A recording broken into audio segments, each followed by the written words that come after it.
Yemek adasına ve mutfağıma hoş geldiniz. Bugünkü tarifim bu görmüş olduğunuz tane tane dökülen çok nefis basmati pirinciyle yapmış olduğum pirinç pilavının yapımını göreceğiz. Bu nefis çok lezzetli pilavı nasıl yapmışım detayları ve püf noktaları ile anlatmaya çalışacağım. Öncelikle bunun için 2 su bardağı basmati pirinç kullanacağım.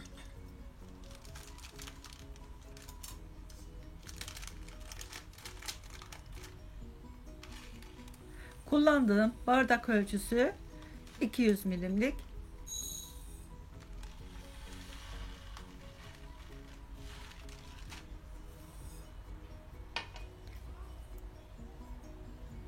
Kendine has güzel bir kokusu var. Yasemin pirincine benziyor ama değil. Birazdan yıkayacağım.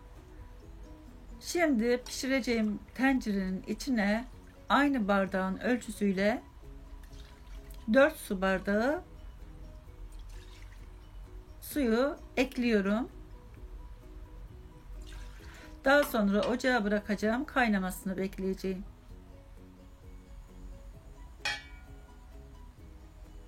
Bu pirinci önceden kavurmuyoruz.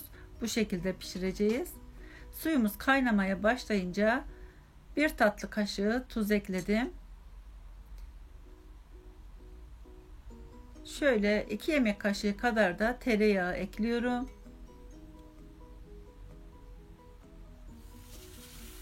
Dediğim gibi pirinçlerini yıkamazsanız da olur ama ben şöyle bir toz gitsin diye musluğun önünde suya tuttum. Pirinçlerimi yıkadım, süzüldü. Onu da tencereye bıraktım. Şöyle bir karıştırıyorum birbirine yapışmasın diye. İsterseniz zerdeçallı da yapabilirsiniz. Zerdeçalla yaptığım basmati pilavının da tarifi kanalımda var. Bugün de sadesini yapıyorum.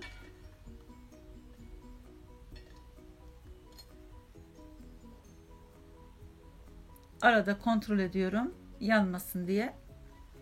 Bu pirincin özelliğinden dolayı kavurarak yapılmıyor. Bu şekilde daha lezzetli, daha güzel oluyor. Evet, suyunu çekti. Şimdi kapağını kapatacağım. Dilerseniz üzerine bir kağıt havlu kapatarak 20 dakika demlenmeye bırakabilirsiniz.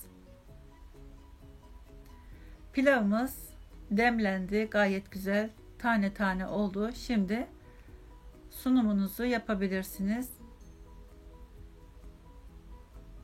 Bu pirinçle güzel iç pilavlı böyle kaburga doldurabilirsiniz. Tavuk dolmaları, istediğiniz şekilde kullanabilirsiniz. Perde pilavı yapabilirsiniz. Özelliğinden dolayı nişastasız olduğundan birbirine yapışmıyor ve böyle tel tel dökülen çok lezzetli bir pilav tarifi. Şimdi sunumumuzu yapalım.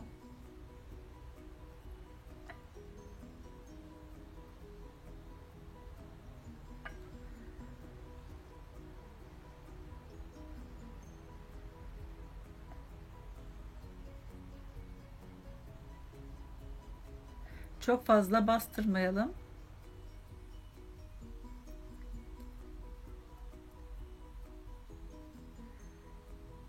Yanında istediğiniz şekilde yemeklerle veya salatalarla servis yapabilirsiniz. Umarım tarifimi beğenmişsinizdir. Beğendiyseniz beğen tuşuna basıp abone değilseniz de abone olup bildirim zilini açarsanız tariflerimden anında haberdar olursunuz.